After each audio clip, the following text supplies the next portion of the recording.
microphone right. I got the tutorial earlier. Dr. Alyssa Dinero, still getting used to saying that last name. I just got married. I am the Senior Generative AI Solutions Specialist at Embry-Riddle University Worldwide, and I've been instrumental in organizing our generative AI strategy and our faculty development initiatives around generative AI. So I am here to moderate our esteemed panel, and I'm going to let them introduce themselves as well. So let's go ahead and start off with Michael. Good morning. My name is Michael Wright. I am the Associate Director of Instructional Learning Technologies at Florida International University Online. Yes, that is the longest title they could possibly give me. I'm also a faculty fellow with our Honors College and the College of Liberal Studies. And in my role at FIU Online, I manage the innovation team. So we're the team. I tell people, when you think it can't be done online, we figure out a way to do it. And when you've got a question about what's new, what's cutting edge, we ask ChatGPT for that. Go ahead, Steve. Just making sure. Hi, I'm Steve Johnson. Good morning, everyone. I'm really excited to be here. It's a very comfortable chair. I may not leave after the panel is over. I'm the Senior Vice President of Innovation at National University. If you don't know National, it's based out of San Diego, mostly online, around 50,000 students. We were one of the largest private non-for-profit minority-serving institutions and Hispanic-serving institutions in the United States. I didn't know a lot about, there we go, hear me now? Okay. I did not know a lot about National before I came to work there about 3 years ago. So I have a small team. We formed the RISE Lab. Lab stands for Collaborative Research, Innovation, and Strategy and Education Collaborative. And our work is really working not only with National University, but we look to work with other universities, with ed tech companies, other kinds of partners in exploring how to make the future of education better for non-traditional working and military learners, especially those from conservative backgrounds. And so a lot of our work, it's not always in AI, but it's really honing in on jobs to be done and how do we start to really think about what's going to change. All right, thanks, Steve. Go ahead, Brian. Hi, everyone. I'm Brian Burdine. I'm Yellowdig's VP of Academic Project Engagement, and I'm also an affiliated faculty member at the University of Delaware. At Yellowdig, my main role is to do the success and support operations, and I also run our design team. So as we're listening to all of the different conversations, I'm always thinking about how we can take advantage of it as we go forward. Felix. Good morning, everyone. Can you hear me okay? Putting it the right way, right? Chris? Yes, everybody speak up, it will be great, because we have some loud fans for our hands on. Sorry, sure. My name is Felix Guido. I'm the Associate Dean for Learning Design and Technology with Embry-Riddle Worldwide. And oh my. Okay. My name is Felix Guido. I'm the Associate Dean for Learning Design and Technology at Embry-Riddle Worldwide. And I have the pleasure of working with instructional designers, instructional consultants, and then we're here, digital media specialists, media producers, learning support and development specialists on the design, development, delivery of our online courses. We currently have over 900 graduate, doctoral, massive online courses, and continuing education courses. All right, thanks, everybody. So this question next, I'd like to hit everyone. Can you briefly share one way that AI has positively impacted human connection in your educational context? And this can be a very small example or a large example. Anyone want to volunteer to go first? Let me go first. Good, Felix.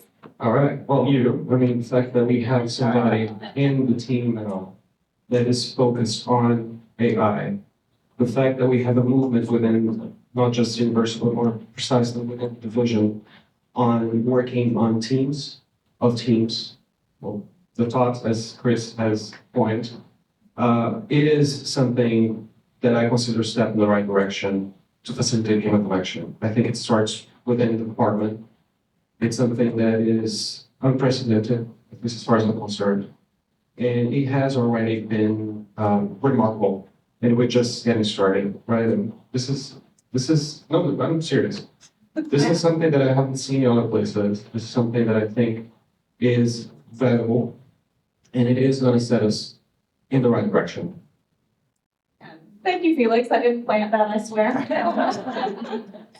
Let's go ahead and go down the line. Go ahead, Brian. Yeah, I don't want to steal my thunder from my own presentation later, but the biggest one for me is that the point system in Yellowdig was trained based on AI, and so we set all of the defaults in the system based on AI and verifying with other research. But if you've used Yellowdig, you've encountered that. It has had a major impact on outcomes of the platform. Goes so many directions. I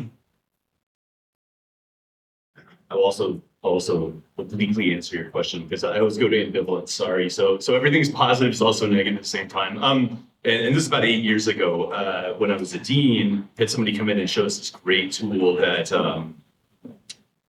provided immediate feedback to learners on writing. So it would look at a paragraph and tell them if they had a strong or weak topic sentence, they needed more evidence, all of these kinds of things. And we got our composition faculty in to look at it. And the first response was, wait a minute, that's my job. And you're kind of like, uh-oh, here we go with and this is sort of machine learning based. It wasn't a great tool. We were never going to go anywhere with it. But I think what it gave me insight to is a lot of the human connection in the work with AI comes around people's ability to imagine. And so what that faculty member who said that, this is my job, was missing the opportunity to see and imagine how their job could be different in so many amazing ways to help a student like, hey, I don't have to worry about teaching semicolons anymore. I can focus on how to have ideas. And so for me, as I look at many examples I've seen of AI coming up, so much of it, the positive use of it depends on how well people can imagine. As I'm not doing something, what does that give me the ability to now do that I've always wished I could have done? Thinking about this question, it's tough because you all give some really great examples, and I'm starting to regret the direction that mine's coming at. It's a bit more negative, but I guess let me flip it, but positive, negative. Something that I think Gen I has really done that's changed my life, that's impacted our work, is it's exacerbated the problems that we already knew were there. And what I mean by that, and I think we can see this in the academic integrity realm. When you're asking freshmen into college to paraphrase the same paragraph written by the same author for the last 50 years, and now ChatGPT can do it just as fast, just as well. You're challenged to ask yourself, was I asking my learners to do something that is human? Or was I asking them to do something that a robot could do?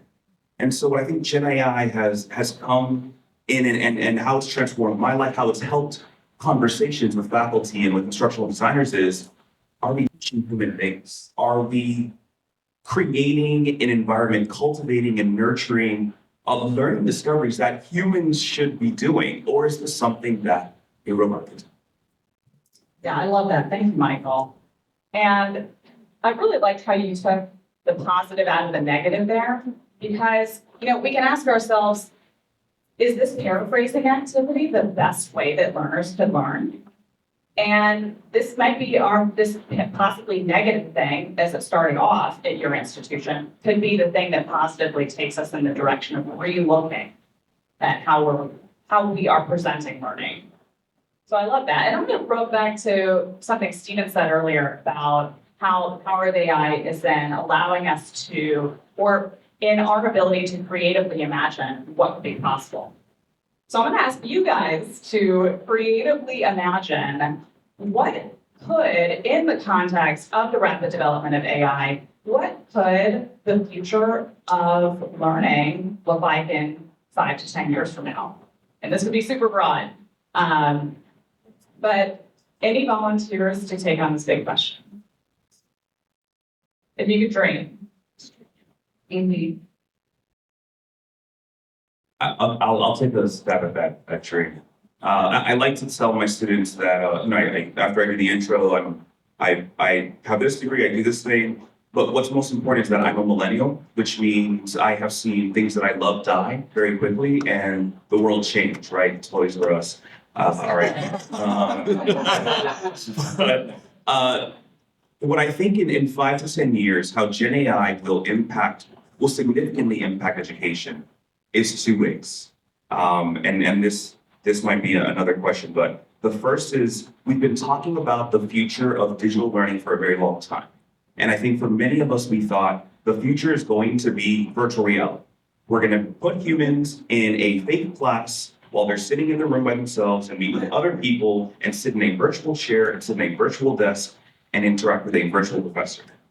And we very quickly saw that that is just the Back to the Future idea of flying cars. Like, that's not helping anyone. I think now, and I think many of us can envision a future where online learning, digital instruction, the future is a truly personalized learning experience. So 5 to 10 years, if I could dream, we would use Gen AI to create learning experiences curated to not only our learners' personalities, but to their strengths. A way to merge adaptive learning in a way that is far more intimate and quickly and helpful. And then I think the next thing that I'd love to see in 5 to 10 years, my desire, which I think is just going to have to come with legislation and other items like that, is Gen AI comes up with a why report, and I even have a name for it. And the why is WHAI.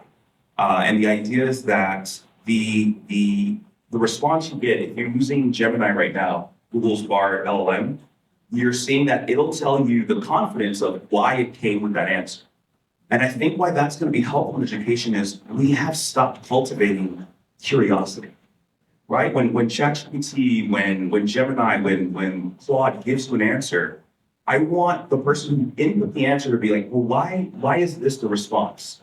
And a why report would get that curiosity back again. It would get back to that critical thinking, that thing that unfortunately the sage on the stage held people back from asking. Like, I just know. Well, now the thing that knows everything is explaining why it came up with a why report. You can use it. This is a great question, and so I've done a lot of sort of learning and sort of foresight and futurist stuff. So when I think about 10 years out, it's rarely to predict what's going to happen, more it's sort of what do we need to be doing now. But I think, as Michael was saying, I would double down on personalized individual learning is an important possibility that we can and should be working to. And I think there's a lot of other, what I would like to take is like, besides machine learning AI, generative AI, we have to remember there are several other sorts of not only emerging technologies, but emerging fields that will impact this. We're only now scratching the surface with learning science, student success science, really starting to understand how does an individual learn? Why does it take Steve so long to learn a foreign language when his brother can learn in 3 weeks or something like that? And so the ability for machines to start helping us understand that in all kinds of ways, which is both incredibly promising for where it can take people in their education, and also all kinds of opportunities to misuse that kind of technology in very bad ways. I would add and then sort of a cultural trend coming in. Working is changing, and how we learn and how long humans can potentially live now starts to imagine a different path for us. Instead of playing, learning, working, retiring, the confluence of those things will also start to mix more and more over the next 10 years. So I think beyond personalized and individualized learning, we also then have to start thinking about the system's impact around those so that in 10 years, who's sitting in a physical classroom and why may be significantly different than what we're thinking of today. And if that's shocking to you, Steve Johnson in 2014 couldn't have imagined working out of his basement on Zoom meetings. What happens to us is really very sudden. And so again, I go back to imagination, starting to imagine what can be possible and what should be possible is really important. So I kind of dodged your question and answered it at the same time. I am also a Toys R Us kid, so let me say that. For me, my career sort of started in personalized learning, and that's the way that I think that AI is going to have the biggest positive impact on education. And I think the only thing that I'm truly worried about with it is whether people are thinking about it as an educational tool for the purpose of helping people learn versus a tool for the purpose of making learning efficient. Because I think that will be the difference between whether it creates a positive experience for students or not. From the instructional design perspective, I think that AI will be a good tool or perhaps a good platform that's going to help us design more authentic learning environments, which is something that we've seen it proves to be successful, something that's relatable, that really gives the students the ability to hone skills that can be used in the future. And instruction designers can slice and dice it however many ways they can to make sure that they're able to build authentic activities. Yeah, I love that. And I'm noticing, so three of our panelists here, Brian, Steve, and Michael, all of you pointed out the potentials for personalized learning. So let me ask you a follow-up question. If we're using AI to build a more personalized learning experience, how can we do so in a way that intentionally also fosters human connection so that personalization doesn't become isolation? I have the answer. No. So I think it's a great question. It's a challenging question because if you look go forward, 5,000 years of human history is us struggling with that without technology in many regards as humans move from sort of families and clans and tribes into cities and weird social organizations of like, how do we get along? So I think going into that takes a lot of humility and the learning we need to do with the technology is around how can it make us be better at this versus assuming we know what we're doing with relationships and connection and the why. And I mean, as an example, again, I'm in a remote group. We love getting together socially. It's very uplifting and energizing, but where and why we need to get together to work together, nobody really knows. We kind of find our way through it. There's not sort of a science to this. And so I think we just, I again, try to come at this stuff with humility. And even at my background's in literature, the industrialization of the world turned into all kinds of artistic movements around alienation, isolation. And that's only increased with technology as we look at mental health statistics that are coming out of higher ed today, as well as K-12. So, I think there's a problem for us to solve, or if we can't solve it, to at least improve on.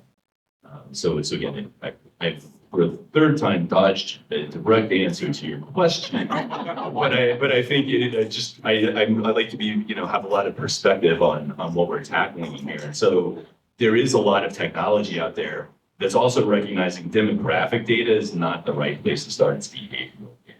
So as we see how people behave and interact, we have a lot of insight about how to engage with that person. I've worked with a company that they're drawing us 7.5 million students worth of data.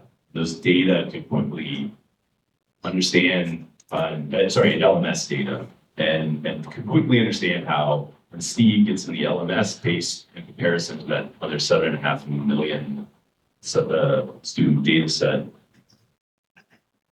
where was Steve, is Steve at risk in his courses? Is Steve isolated? Is Steve, where is Steve? And so even just there's, I think as more generative technology comes online, we have the ability to parse greater data sets. We're going to start to, if we use that well, we can really start to understand where does Steve need to connect and why should it be Michael who's connecting.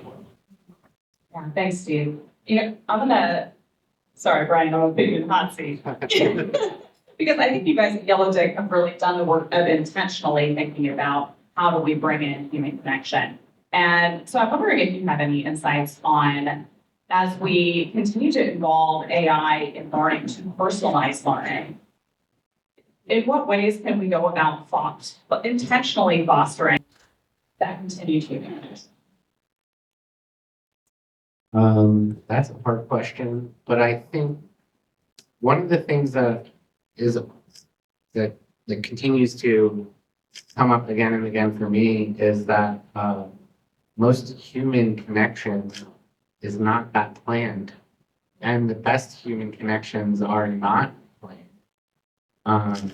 The thing that makes conversations interesting and fascinating is that they can go anywhere, and depending on who you're talking to and what pops into their head at that moment and all of their past experience, you have no idea what they're going to say.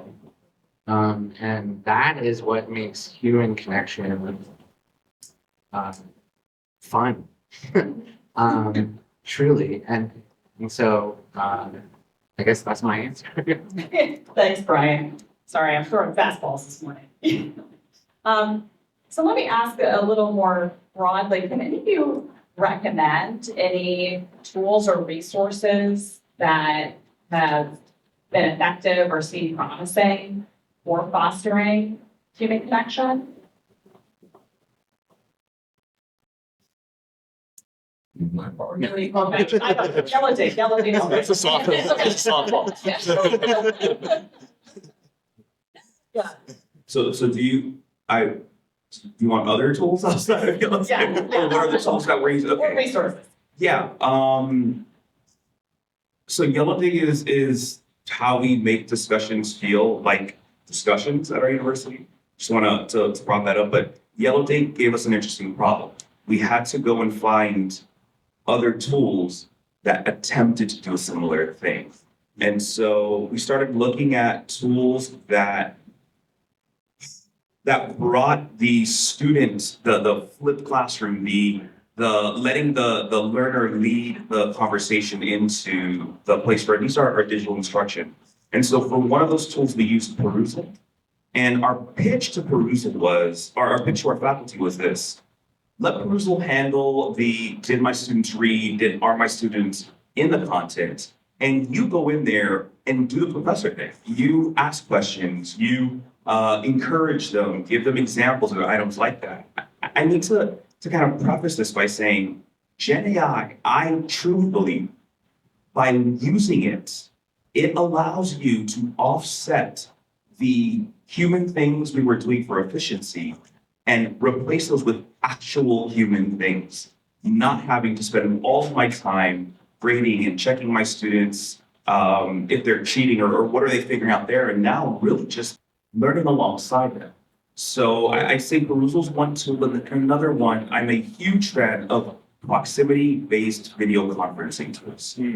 So, we're all familiar with Zoom. My little square and my face is what you kind of see there. But there's two tools that I really like in this area called InSpace and Kumo Space. And both of these tools, it is like Zoom, right? Your avatar's in an area. But instead of just a square on a black screen, you can create this fake, I like to meet on a beach.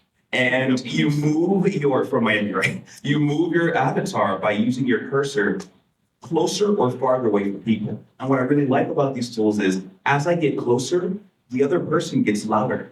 And as I walk away, they can flash. So I can go meet with someone over here. We can have a conversation. As the faculty, I can visit different groups and say, all right, everybody goes to write if you strongly agree with this particular statement.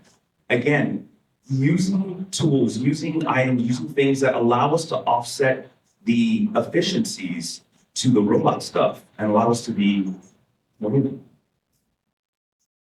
I kind of jump on in that space. Yeah, I love it as well. I think it was designed around synchronous courses. I know we have synchronous courses, screen-based in a virtual sort of environment. Our courses are async at National, but being able to then think a little laterally with some of the tool like InSpace. We have virtual study halls. We have a counselor, an advisor there. Students can show up. They can actually meet each other and have little spaces on the screen. Most of our students can, and you can access this handheld or from a desktop, and it's really nice. And then the second one is pivot to is research. We've been using some Gen AI, testing some Gen AI research tools. Where one is called Gyan, Gyan. The other is Wonders, which are just starting to test. These tools go off and help find. This is what I'm looking for. It will help me find that. Some of our doctoral and master's programs, the tenor of the conversation with a faculty member and with a librarian can now change from like, where do I go find something into like, hey, what are the ideas I need to be drawing out of this lit review and Gen AI starting. It's similar to my earlier example with sort of writing feedback, which is this ability to unload very repetitive task-oriented work, and in doing so elevate thinking and connection and discussion around more critical areas. Just taking a slightly different approach to the definition of resources and tools that are really referring to the question. Aside from the tools that we're referring to, I think that we may take a step further and especially universities and tapping their own staff as resources to create and use AI. A good example is our own university. A faculty member has partnered with the web strategy team and created their own Coach GPT tool that can be bent and can be used in other resources in other contexts. So perhaps resources within the context of Gen AI could be people targeted based on the goal. Yeah, I love that, Felix. And we have a lot of great examples of our faculty piloting very cool things that have then ended up being more scalable. And speaking specifically to generative AI pilots, not only do we have Coach GPT, but we also have faculty members who have piloted different ways to use generative AI tools, even tools like ChatGPT, to have the students in synchronous settings do some of the work of brainstorming, of asking questions, or even of developing educational tools like flashcards, do some of that work with generative AI very quickly, and then use that as a foundation to then begin more in-depth discussions or begin practices in a synchronous setting, practices like, quizzing each other or doing flashcards. So having people as our resources is such a great point. And that takes me to the next question. If we're going to have people as use our faculty members in particularly as resources, what kind of professional development for our faculty do you think is going to be necessary as we enter an educational setting with more influence of generative AI? The basics of teaching and learning, for sure. They're the basics of AI. I think there's the issue, at least from our perspective, from my perspective, is that within Worldwide, we have great subject matter experts in their own fields, but we have essentially a chasm between what they understand to be teaching and learning to what it really is, right? That's why we have such a robust Center for Teaching and Learning Excellence with the resources they have available to fill that gap. So that would be the first step. And then also developing understanding of Gen AI and perhaps there's one conversation that we had yesterday that she made a really good point about people talk about AI and they often think of AI as just ChatGPT when it's obviously not the case, right?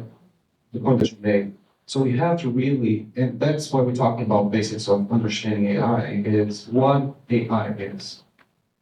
So, and that's something that's still a wild, wild west. So people have got to understand what teaching and learning is, what AI is, and how they can be married together. I was gonna vote you anyway, so. Felix mostly stole my answer. But I guess I'll reiterate it. If computers are better able to do things that we previously considered human things, then humans have to get better at the things that are human things in order to continue to add value to the equation. And so for me, it is training and teaching and being better at interacting, soft skills or whatever you want to call them. They're hard skills to me. In general, for people, I think they're hard skills, but those are the things that I think we have to get better at if machines are better able to do things that we used to do. Okay, so as that question is about preparing our faculty members for the future, let's then pivot to talking about our students. What essential skill do you think is going to be necessary in the workforce in the future now that generative AI has such a big place on the stage? Critical thinking, to understand the difference between the uses of AI, what skills they can use on top of those, and how they can solve problems. I think understanding the difference, or maybe the ability to separate the wheat from the chaff, the sense from the nonsense, which is the basic of critical thinking. I agree, and I would add a skeptical thinking has to be sort of paired with that as well. It's like I accept nothing, and until I get to the bottom of it, and I think as we've already seen with the advent of social media, but can anticipate with AI being able to sort of rev up the post-truth situation that we already are experiencing around the world. And so I think that's going to get exacerbated. And yes, with that critical reasoning and thinking, that is the fundamental human skill. Skeptical about everything is, if you're not taught that, you'll get stuck in because.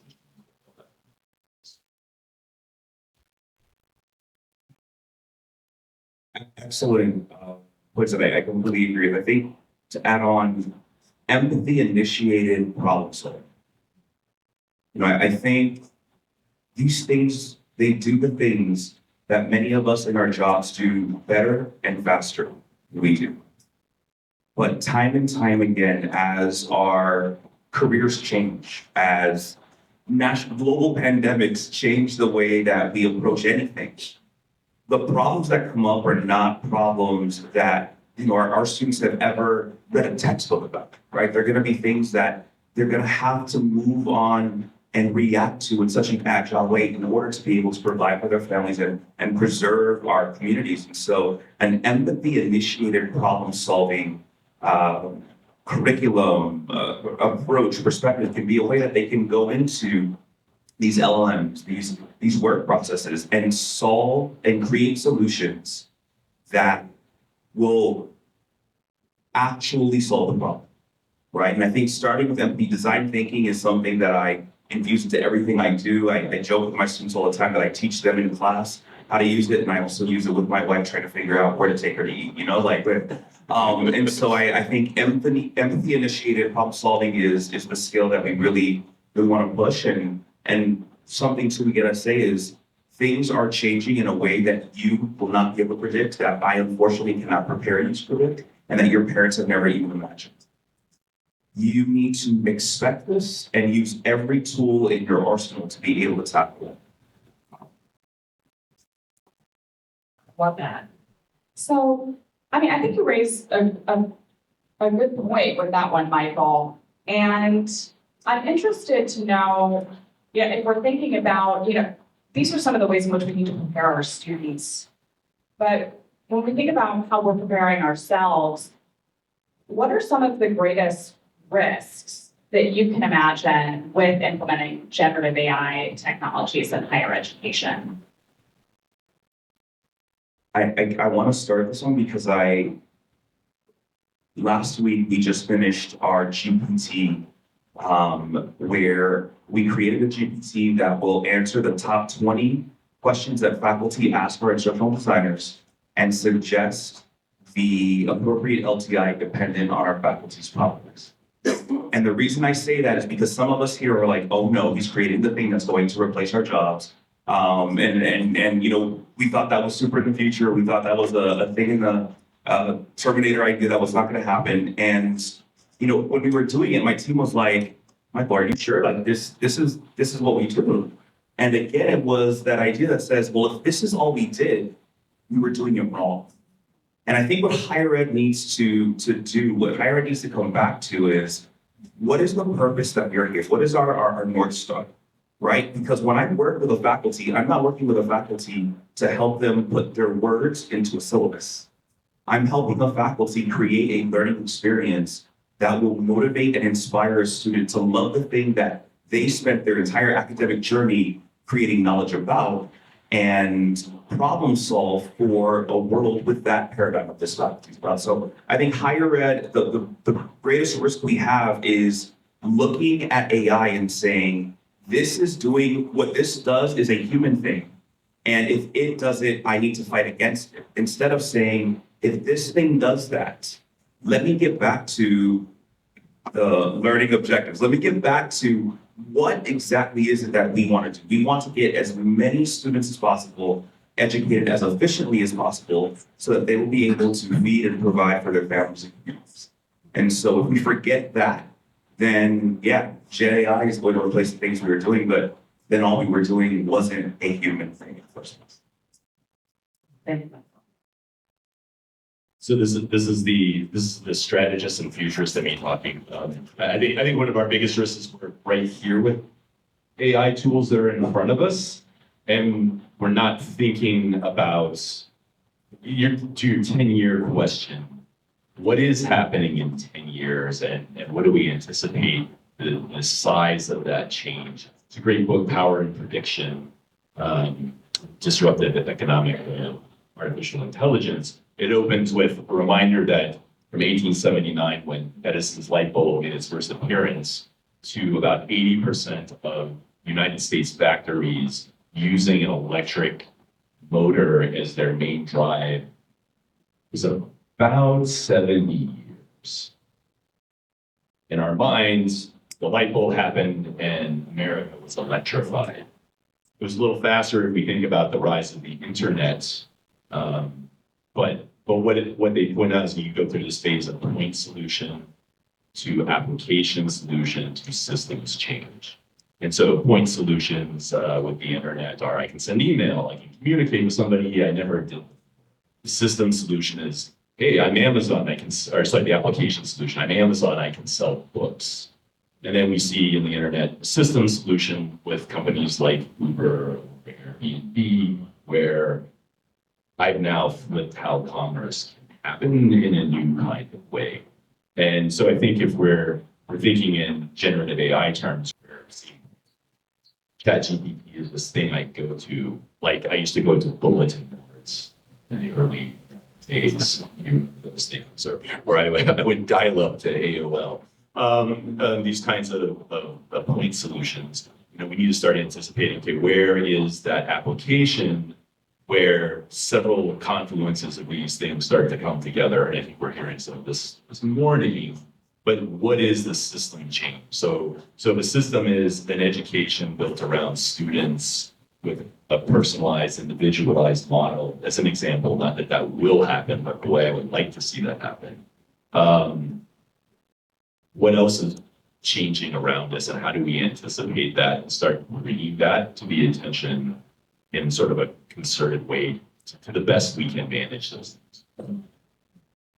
And the risk is otherwise, sorry, I'm going to answer your question. The risk is that the future will be upon you. You know what happened. It will have rolled you, and your university will be looking around like, where do we fail our students? The system solution, I think, is one of the strengths of Yellowdig. Build off of that a tiny little bit is, like our point system operates automatically, but Yellowdig works a lot better if you have a good instructor as part of the system and taking advantage of all of the different parts of it. So, like the idea of a system versus a point solution is really important. For me, the risk, I think, is frankly that we're going to stop creating new knowledge. AI operates on existing knowledge, and it can only summarize existing knowledge. And if students think they can ask a question and get the answer, will they be curious enough to dig deeper into that question and continue to create new knowledge? And I mean, frankly, that's what you do as a PhD student. Or the entire purpose is to create new knowledge and add to what human beings can do. I was going to say, it's not. I think that perhaps one of the biggest risks is pertaining the misuse of AI. So someone somebody the other day, the person said, we just come out of a pandemic, a worldwide pandemic, and but we're still not, we don't know how to do it. If it happens again, we won't know how to react to it. And we had lessons learned. In the same way, we have lessons learned social media, internet, and we're misusing it. So my concern is that we might, because of there'll be a lack of understanding of AI, there'll be a lack of misusing of it. Will be overused, underused, misused in general, which will be counterproductive to the whole existence of it. Yeah. So if I could tie all of your answers together, it seems like the thread that runs between them is that we really have to be intentional in our future thinking about AI and intentional in our response to building systems of learning that are going to support ethical, appropriate use of AI and the continuation of critical and creative thinking. And so with that, I'm going to move into my last question here. And I'm going to ask if you could implement one change or innovation in the use of AI for education, what would it be and why?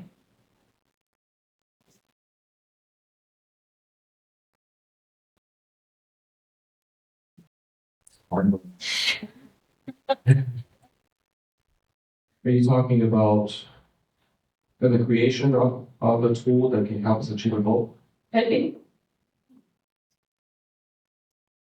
Or within the context of instructional design and instructional technology, perhaps creating a tool that helps us understand the students and the fact better in a way that we can design our courses that can be effectively delivered by section or on the section. Yeah. Any more comment? I mean, wouldn't it be amazing if we had some kind of a little nudge bot that did our data analytics for us and popped up with a little thing on the screen for faculty members saying, hey, at this point in the semester, your students typically struggle with X. Have you thought about giving them some materials on X this week? Understood. I had an answer for this, and then you gave me a new nightmare for this. That I'm actually disappointed that I forgot about. I'm a millennial, y'all. I've been traumatized continuously, all right? So what my answer was going to be was a GPT that we could curate the corpus at a department, faculty, and institution level. So we knew what it was and we taught it humility. So instead of, and I know it's an LLM, they're just supposed to give you an answer, but an LLM that could say, you know what, I'm not sure, or I will not make up an answer just to give you an answer. But what I think, your comments just brought up is something that, again, we've known that this is a problem already, and it's digital literacy. I don't know how many times I have to explain to faculty, to students, an LLM is different. A large language learning model this is why it hallucinates, because it's not programmed to be right. It is not Google Scholar. And so I don't know what the solution is, but you brought up the problem is, and we definitely need this in higher ed. We need elevated, informed digital literacy on exactly what these artificially intelligent machine learning tools are. And tools that maybe teach you about the tool as you use the tool. I guess more transparency. My change would be one around access and sandboxes. This is how you get students to engage and everything, not everything, most of the highly functional LLMs out there are behind a paywall and they're not within the firewall of your university. And so there are all kinds of, but both of those aspects, there's access issues there for it. And perhaps it's not that expensive for you to access it, but when we start getting students and other people, that's a problem. Combined with, hey, if I'm suddenly putting out unintentionally proprietary data or intellectual property or other kinds of things and training someone else's language model on it because it's not within my firewall, that's a problem. I do know, some universities have press releases out, they've been able to pay for these kinds of things with companies to bring them inside, but I think we need, by change, since I'm wishing, we need companies that are approaching this differently, that are just not named open, but are open and are providing humans access to the technology so we can better understand it and get our minds around it. For me, it would be a little bit more of a focus on instructors than students.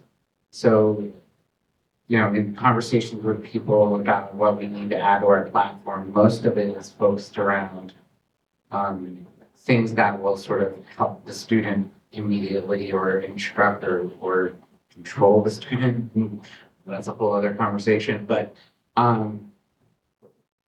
I feel like in order to get the most value out of an education, we need to optimize the instructor in a lot of cases. And we very rarely will ask questions about AI or even technology in general about improving the instructor's ability to truly interact with students. Often the things that they're asking about are to marginalize the instructor in some way. So that's probably. Yeah, thank you. So I really thought there'd be a clock up here, but there isn't. Are we about at time? We can do a few questions? Yeah, right. Yeah. All right, so right now we have predictive AI, not true AI. Do we need to start to rethink now how we hire faculty, like hiring those more focused or passionate around teaching, learning, and human connection, just some study has no touched on, rather than a passion and focus around research? Right? If not, how do you shift the value instructors bring to the equation in the light of all this? That makes sense. Absolutely. That was the problem in the first place. I think when looking at higher ed and seeing the bombs, we've had researchers who knew the thing. They were the textbooks. They wrote the textbooks. But understanding the concept and being able to help someone else understand it are not the same skill set. There's this dystopian future where universities, at least in the United States, change. And there are only a few universities charged with creating knowledge and the rest in teaching, but really it becomes YouTube that does all the teaching. And I think that's not the solution. But the only reason that that is being entertained, is being thought. We're struggling with, faculty trainings that we do is because we've told faculty, hey, you just need to be really good at this thing. You just got to research. Oh, also teach these people. We need to focus, we need to shift. And what I'm hoping is that Gen AI will exacerbate a problem that we already knew was there. They will see that, oh, just getting to the resource, me just being a sage isn't sufficient. I got to do the human thing and empathize and connect and help this person understand.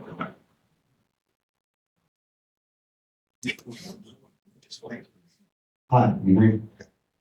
So I taught at a community college for 11 years, and one of the big things that you see at community college is that students, they disappear. And I think we can talk about all kinds of reasons why people stay in school or not, but one piece of it is grading, passing and failing. That closes doors. You fail something, you lose interest in it, you feel like I'm not good at this, I can never get there.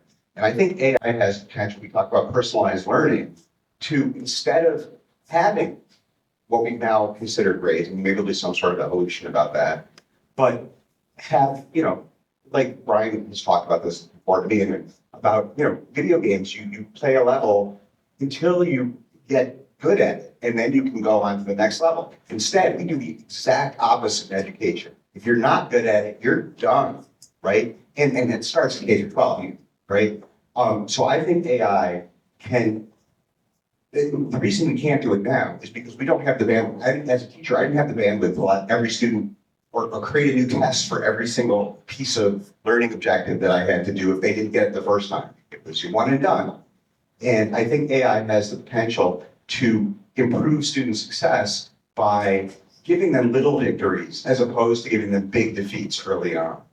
And but the other side of that, and this is what is the collective, the community of learning experience, because if everyone's going at a different pace, how do we bring them together? But I think both of those things are super important as we move forward. And I don't know if that was a question anyway.